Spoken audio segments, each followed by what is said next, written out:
Live as if you are die tomorrow और learn as if you are live forever. Mahatma Gandhi ji ने कहा था, जियो इस तरह से कि जैसे तुम कल मरने वाले हो, और इस तरह से चीजों को सीखो जैसे तुम हमेशा के लिए यहीं रहने वाले हो। नमस्कार, मैं अनिल वर्मोला स्वागत करता हूं आप सभी का आज 1 सितंबर से जुड़े हुए महत्वपूर्ण करंट अफेयर्स पर। बढ़ते हैं पहले प्रश्न की ओर। भारत का कौन सा राज्य जिसने देश में मेंटर कार्यक्रम की शुरुआत की? तो देश में मेंटर कार्यक्रम की शुरुआत दिल्ली सरकार ने की है। ये हमने कल भी डिस्कस किया था कि दिल्ली सरकार ने सोनू सूद को मेंटर, देश के मेंटर का ब्रांड एम्बेसडर बनाया। इस कार्यक्रम का उद्देश्य क्या है? इस कार्यक्रम का उद्देश्य है कि बच्चों को मॉरल शिक्षा दी जाए, उनको बताया जाए कि सामाजिक सेवा क्या होती है। किताब के साथ साथ उनका सर्वांगीण विकास किया जाएगा। अगला प्रश्न, किस राज्य सरकार ने श्रीलंका के शरणार्थियों को शरण देने के लिए 317 करोड़ रुपए की पैकेज की घोषणा की? तो श्रीलंका तमिलनाडु के नजदीक है, तो तमिलनाडु की सरकार ने वहां से आए हुए शरणार्थी तमिलों को घर बनाने के लिए, उनके स्वास्थ्य सुविधाओं के लिए 317 करोड़ रुपए के पैकेज की घोषणा की। अगला प्रश्न, भारतीय संविधान की प्रस्तावना में स्वतंत्रता, समानता, संप्रभुता, आदर्श ये शब्द किस देश से लिए गए? तो इन शब्दों को लिया गया था फ्रांस से। वैसे करंट अफेयर का क्वेश्चन तो नहीं है, इस संविधान से जुड़ा हुआ प्रश्न है, पर आपको याद रख लेना चाहिए कि स्वतंत्रता, संप्रभुता और समानता ये शब्द फ्रांस के कॉन्स्टिट्यूशन से लिए गए।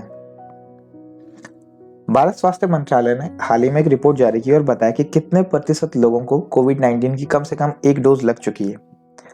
तो कोविड-19 की हमें कम से कम 50% देशवासियों को वैक्सीन की एक डोज लग चुकी है। लगभग 60 करोड़ लोगों को कोविड-19 की एक डोज 30 अगस्त तक लग चुकी है।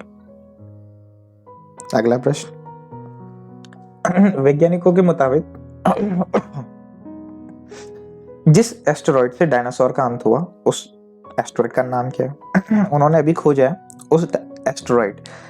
माना जाता है कि वो एस्टेरॉइड अर्जेंटीना में गिरा था आज से लगभग 6 करोड़ वर्ष पहले, जिसकी वजह से डायनासोरों का अंत हो गया।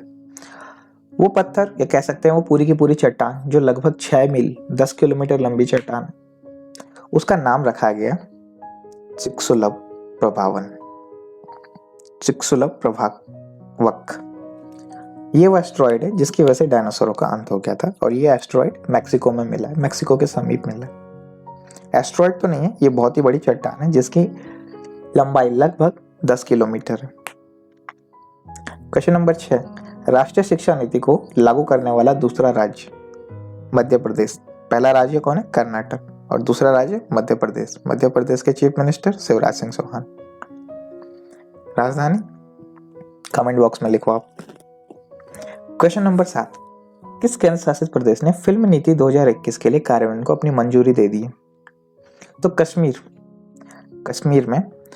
कश्मीर की सरकार को लगता है कि फिल्म के लिए, वो फिल्म शूटिंग के लिए अच्छी जगह है, तो उन्होंने कार्यकारक निर्देशक और निर्माताओं को वहां पर शूटिंग करने के लिए मंजूरी दे दी है। इससे कश्मीर का ही विकास होगा, कश्मीर में पर्यटन को एक तरह से मौका मिलेगा। वहाँ की वादियाँ फिल्म शूटिंग के लिए बेहतर है, पर स्थितियाँ काबू में नहीं रहती थी, इसलिए वहाँ कोई फिल्म शूटिंग करने नहीं जा रहा था अभी तक। तो वहाँ की सरकार चाहती है कि यहाँ फिल्म शूटिंग हो, क्योंकि वहाँ की जो वादियाँ हैं वो पहले भी फिल्म शूटिंग के लिए इस्तेमाल होती थी, और अभी फिर सरकार चाहती है। क्वेश्चन नंबर 8, उत्तर प्रदेश की सरकार ने राम मंदिर तक जाने वाले रास्ते का नाम क्या रखा है? जो मार्ग है उसका नाम किसके नाम पर रखा गया? तो उस रास्ते का नाम कल्याण सिंह के नाम पर रखा गया। कल्याण सिंह उत्तर प्रदेश के मुख्यमंत्री रहे, ये 2 बार उत्तर प्रदेश के मुख्यमंत्री रहे। इन्हीं के नाम पर वहाँ के एयरपोर्ट का नाम भी रखा गया। तो कल्याण सिंह के नाम पर ही एयरपोर्ट का नाम और एयरपोर्ट से लेकर राम मंदिर तक का नाम इन्हीं के नाम पर रख दिया गया। वायु प्रदूषण को कम करने के मकसद से स्मोक टावर किस शहर में लगाया गया? तो स्मोक जैसी समस्या और वायु प्रदूषण दिल्ली को ही झेलना पड़ रहा है, तो दिल्ली की सरकार ने ही वहां पर स्मोक टावर की व्यवस्था की है, जिससे प्रदूषण को कम किया जा सकता है। सितंबर से नवंबर तक दिल्ली में प्रदूषण की मात्रा बढ़ती चली जाती है, इसलिए दिल्ली सरकार ने कदम उठाया। नेक्स्ट और आज का अंतिम क्वेश्चन, केंद्र सरकार के नए बनाए गए सहकारी मंत्रालय के संयुक्त सचिव किसे नियुक्त किया गया? तो केंद्र सरकार का नया सरकारी संयुक्त सचिव अभय कुमार सिंह है। इनका उद्देश्य है सरकारी कार्यक्रम, जितने भी सरकारी कार्यक्रम चलाए जा रहे हैं उनकी निगरानी करना कि वो सुचारू रूप से चलते हैं कि नहीं। तो इसलिए अभय कुमार सिन्हा को सहकारी मंत्रालय का संयुक्त सचिव नियुक्त किया गया। मैं उम्मीद करता हूँ कि 10 के 10 क्वेश्चन आपको समझ में आए होंगे और आपने इनको नोट डाउन किया होगा। अगर आपको मेरा काम पसंद आता है तो आप मेरे साथ जुड़ सकते हैं फेसबुक, यूट्यूब, इंस्टाग्राम, ट्विटर के माध्यम से। मेरा नाम है अनिल बरमूला और मेरा पेज जानकी अकेडमी। धन्यवाद। मिलते हैं अगले करंट अफेयर। Thank you.